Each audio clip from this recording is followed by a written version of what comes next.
Coach just said, he feels good about a top 8 on that O-line. Is this the best you've felt, a couple weeks out from a season about your depth as far as how it stretches?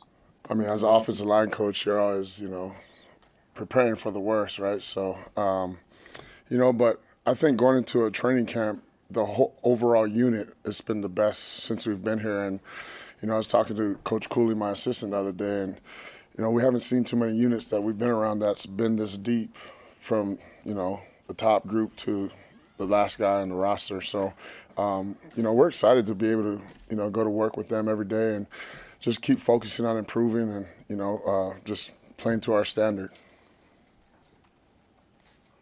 How do you size up the tackle situation right now? You've got 4 or 5 good options. Where does it stand in your mind? It's still wide open. Guys are battling. We got a lot of guys with really good experience.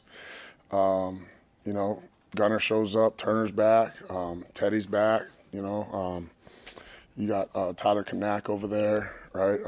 Obviously Pritchett is here, so they're all battling. They're all working hard, and at the end of the day, we're going to play the guy that's going to execute and play with our technique and play with the effort that's required for us to be a championship level team. Wide open. When do you want to have it decided? Probably game day. One of the things that Dylan has been working on with the offensive line is protections. How have you seen that partnership? Oh, it's awesome. He's a very cerebral kid. Obviously growing up with a dad as a center, that was what, he was taught growing up. And then just the communication between him and the offensive lineman and the comfort level that they have on and off the field has really grown, for him being in year 2. And so it's really a constant work in progress, right? But in the protection world, we want to get it right, and we want to make sure that, we take care of our running backs as well and allow them to get out on routes too. So we try to get that thing right. So. You mentioned Turner being back. I mean, what have you kind of seen from him working back from that injury? Because that was a pretty long process. For sure. He attacked it every day. You face adversity in life. You can do one or two things. You can fight, right? Or you can act like I'm not going to say the word, right? But, you just keep, and he attacked it every day. For him to be back this soon is a credit to him and his mentality and how he approaches everything, right? So really excited. He still looks like Turner, Corcoran, right? Like how he's looked in the past. So just getting him back in shape and getting the rhythm back and all that stuff, so. Matt, when we talked to him last weekend, said that if it shakes out that Elijah and Gunner are the top 2 tackles, that you guys would have no problem moving Gunner over to the right side. How much is he practicing both sides tackle during camp, or is he just mainly doing the left tackle stuff? We rotate guys all the time. Not only Gunner, we work a lot of guys in different spots. Not only, for this season, but when you get to the NFL, and if you're a guy that gets there, you're going to have to learn how to be versatile and play on both sides. So, we work a lot of guys on both sides. We work, different guys at guard and center. So, and because, in the past, you never know what's going to happen. So we're just focused on trying to figure out who the best 5 is, and on August 28th, that's who's going to roll out there and do their jobs. What do you want to see from Pritchett as you kind of challenge him here the last 2 weeks before kickoff? And what do you want to see from Elijah Pritchett as you guys close in on Cincinnati? Just focusing on, the stuff that we talk about and the stuff that we teach. It's always a process. This is year 4 for some of those guys in that room, right? It's a process, learning new techniques and new system, different offense, right? Different calls. So just continuing to attack the process, right? Continue building the discipline that's needed to be a consistent offensive lineman for 60-plus minutes. Donovan, when we talked to you in the spring, you brought up watering the bamboo a lot.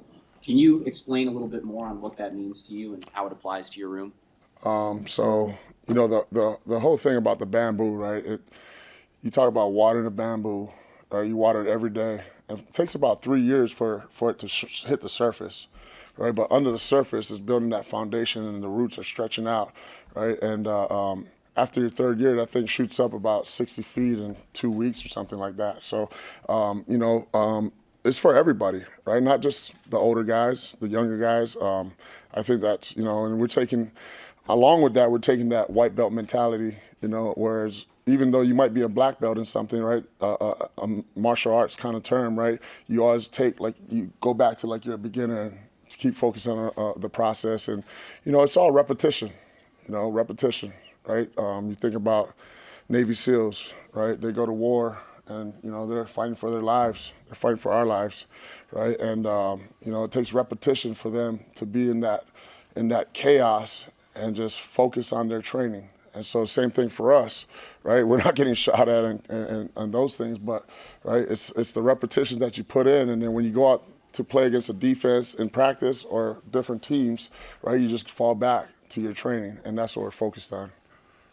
How much does it help to have those older guys like Rocco, who they didn't play right away when they started college football either, and do they help the younger guys with that to see their progress even though they're not, at the top yet? Absolutely. One thing, with this unit now, the standard's it's been a long time coming.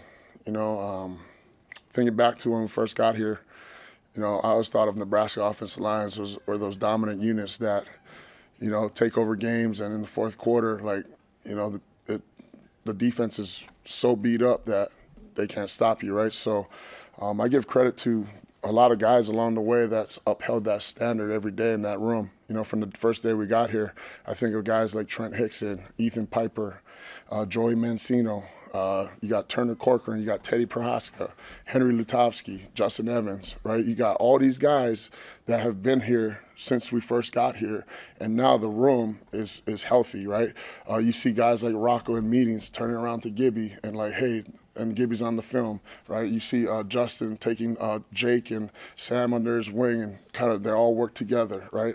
It's just a special unit. It's a special room to be a part of because it's truly player-led, right? And our jobs as coaches is just to make sure the standard is a standard, and we just keep that thing going. I know Turner's been at left tackle for you mostly, but he can play anywhere. Where does he get the bulk of his reps now that he's back? He's been getting both tackle spots right now, and he takes snaps on the side as well. So, Turner's a cerebral guy. He's super smart. He understands everyone's jobs in the field. So, he can. I think he could be an all-5 guy. If we need him to play guard, put him in here, whatever, right? And then he's always, emergency center because he's so smart. Anything else for Coach? Awesome. Thanks, guys.